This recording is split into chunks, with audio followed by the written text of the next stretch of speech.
नमस्कार दोस्तों, ये डिक्टेशन 80 शब्द प्रति मिनट का होगा, जो कि 400 शब्दों का रहेगा। 5 मिनट का होगा। 10 सेकंड बाद स्टार्ट किया जाएगा।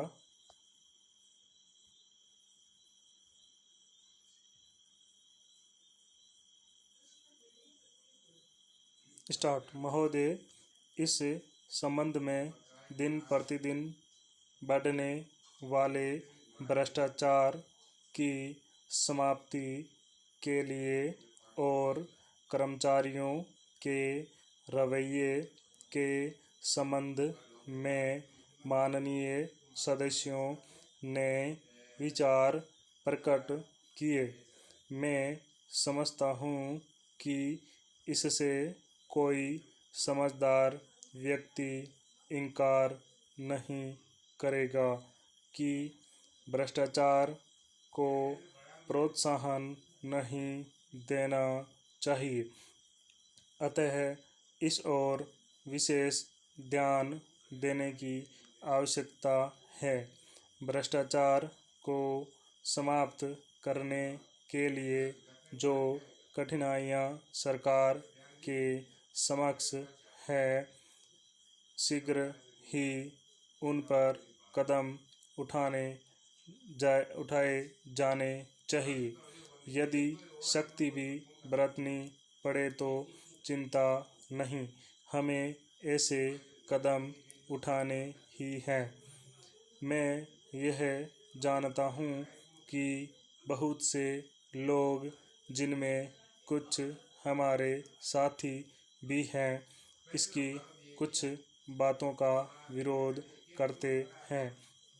परंतु यदि हम देश की उन्नति चाहते हैं, यदि हम देश को आगे बढ़ाना चाहते हैं और विशेषकर यदि आप समाजवादी ढांचे के आधार पर, जिसको कि कांग्रेस ने देश के लिए निश्चित किया है, इस देश की व्यवस्था करना चाहते हैं, तो हमारे लिए आवश्यक है कि हम इस तरह से कदम उठाएं कि जिससे लोगों को अपनी जीविका सुंदर ढंग से कमाने के लिए साधन जुट जाएं।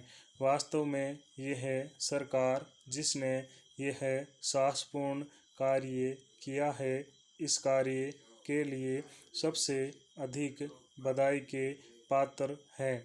जो लोग यह आशा करते हैं कि हर एक काम उस ढंग से होना चाहिए जिसके लिए गांधी जी हमसे कहा करते थे, और जैसा कि अभी हमारे एक साथी कह रहे थे कि जिस तरह से सरकार ने इस संबंध में व्यवहार किया है, वह गांधी जी की नीति के अनुसार नहीं था।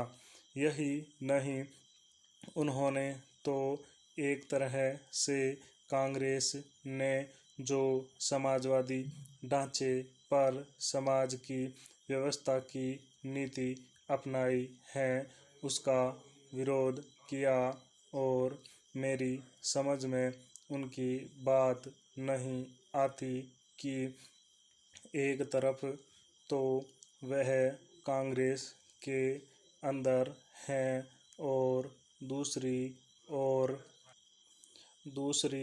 ओर कांग्रेस द्वारा स्वीकार की हुई नीति का इस प्रकार से विरोध करते हैं।